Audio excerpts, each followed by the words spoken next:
He says your name correctly. That surprises you more. Yeah. I'm Arjun. You nod. There's a pause. Not awkward. Just unfilled. Walk? He asks. Walk, you agree. And just like that, it starts. No introduction speech, no forced energy, no exaggerated friendliness, just walking. The sea to your left, the city behind you, people everywhere. But somehow it feels quieter. He doesn't rush the conversation, doesn't fill silence for the sake of it. At one point, you realize you've been walking for 3 minutes without speaking, and it doesn't feel uncomfortable. That's new. So, he says eventually, first time using this app? You hesitate, then nod. Yeah. He smiles slightly. Most people lie about that. Why? They think it sounds better if they've done it before. You laugh, a real one, small but real. The conversation unfolds slowly, not in big dramatic exchanges, just small pieces. Where you're from, why you're here, what you expected versus what actually happened. At some point, you stop editing your answers. You stop choosing the better version of the truth. Because there's no reason to impress him. He's already here. That's the contract. And strangely, that makes everything easier.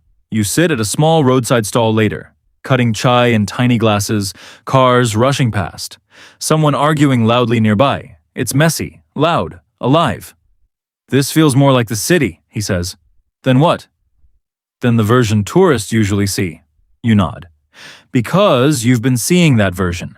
The polished one, the filtered one, the one that somehow made you feel more alone, not less. Time moves differently, not faster, not slower, just fuller. Like each moment is actually being used. At one point, his phone buzzes. He glances at it, then puts it away immediately. Work? You ask. Sort of. He doesn't elaborate. You don't push. And that's another thing. You're not trying to extract more than what's given. There's no pressure, no hidden expectations, just presence. Later, as the sky starts turning orange, you realize something strange. You haven't thought about the money in a while. It's still there, in the background, like a quiet hum. But it's not the main thing anymore. The main thing is this. Sitting next to someone, watching the sea, talking about nothing important. And somehow, that being enough. You're quieter than most, he says suddenly. Is that bad? No, he says. It's rare. You look at him. Most people try to prove something, he adds. Even here. And I'm not? He shrugs. Doesn't feel like it. You don't know why. But that matters more than it should. Time runs out faster at the end. It always does. You can feel it. The shape of it closing. Like a door slowly moving toward its frame. We've got about 10 minutes, he says. You nod. Neither of you tries to extend it artificially. No last-minute deep conversations, no dramatic shifts, just walking back. Same pace, same quiet. When you stop, there's a moment. Not scripted, not rehearsed, just there. So, he says, will you be around next week? You blink. Yeah. He nods. If you want, we can do this again. You wait for the rest, the pricing, the terms, the app mention. It doesn't come. Just normally, he adds, no booking. You study his face, looking for something, a hint that this is part of the job, a tactic, a pattern, but you can't find it. Okay, you say slowly. Okay, he repeats. You go home the same way you always do, same streets, same noise, same city. But it doesn't feel identical, not completely. You sit on your bed, phone in your hand. You check the transaction again.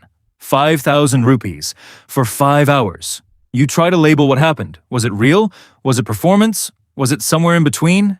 And then you realize it doesn't matter. Because whatever it was, you felt less alone. Not permanently, not magically, just less. And maybe that's enough. You open your messages, reply to someone you've been ignoring. Not because you suddenly changed, but because something shifted. Slightly. Enough to try. Next week, you'll meet Arjun again. Not because you paid, but because he asked. And you said yes. And sometimes, that's how real things start. Not perfectly. Not ideally. But anyway, you're staring at the app longer than you should be. Not scrolling this time. Just staring. A list of experiences, they call them. That's the word the app uses, like this is something curated, something meaningful, something more than what it obviously is. Local companions for hire, by the hour, by the mood, by the version of yourself you feel like pretending to be today. You tell yourself you're just browsing, like earlier, like yesterday, like the day before. But this time, your thumb isn't moving. It's hovering. There's a profile open. A guy this time. Name: Arjun. Age: 27. Specialty: city walks, conversation, helping travelers feel less alone. That last line is what stopped you. It's too direct, too honest. It doesn't even try to hide what this is. And somehow that makes it harder to laugh at. Because the joke only works if you can pretend you're not part of it. You've been in Mumbai for 18 days. You thought it would feel alive, crowded, chaotic, overwhelming, in a good way. That's what everyone says. A city that never lets you feel alone. Except it does. It absolutely does. Because it turns out loneliness doesn't disappear in crowds. It just gets quieter, more private, more efficient.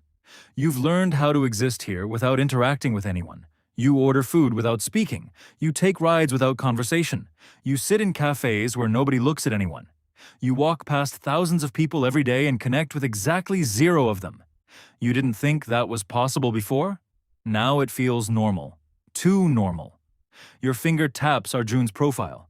Photos, 3 of them. One smiling, one walking, one sitting at a chai stall, mid-laugh, like someone caught a moment that wasn't meant to be posed. You assume it was posed anyway. Everything here is. The bio is simple. I like listening more than talking. If you're new to the city, I can show you places that feel real. You almost close the app. Because that line hits a little too close. You don't want real, you just want easier. Something that doesn't require effort.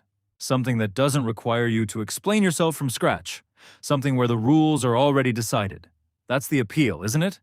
No guessing, no rejection, no awkward should I say something moments. You pay, they show up, they stay.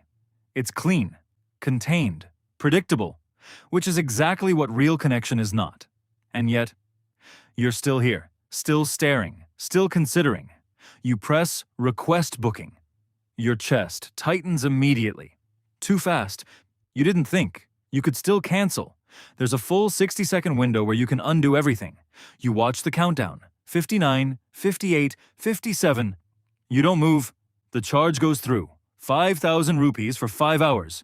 You stare at the confirmation screen. Tomorrow, 4 p.m., Marine Drive. You lock your phone, then unlock it again. Just to make sure it's real. It is. You don't tell anyone, because you already know what they'll say. You paid someone to hang out with you? It sounds worse out loud. It sounds like failure. It sounds like something you're not supposed to need. So you keep it to yourself. That night feels longer than usual. You keep replaying scenarios. What if he's bored? What if you run out of things to say? What if it's obvious, not the transaction, but the reason behind it? What if he looks at you and immediately understands that you didn't do this for fun? You did this because you didn't know what else to do. Morning comes slower than you want. Afternoon, faster than you're ready for. You change outfits twice. Settle on something neutral. Something that doesn't say too much. Something that doesn't say too little. You arrive early. Of course you do. You always do. He's already there. Leaning against the railing, looking out at the sea, not on his phone. That surprises you. He turns when you walk closer. No hesitation, no confusion, just recognition. You're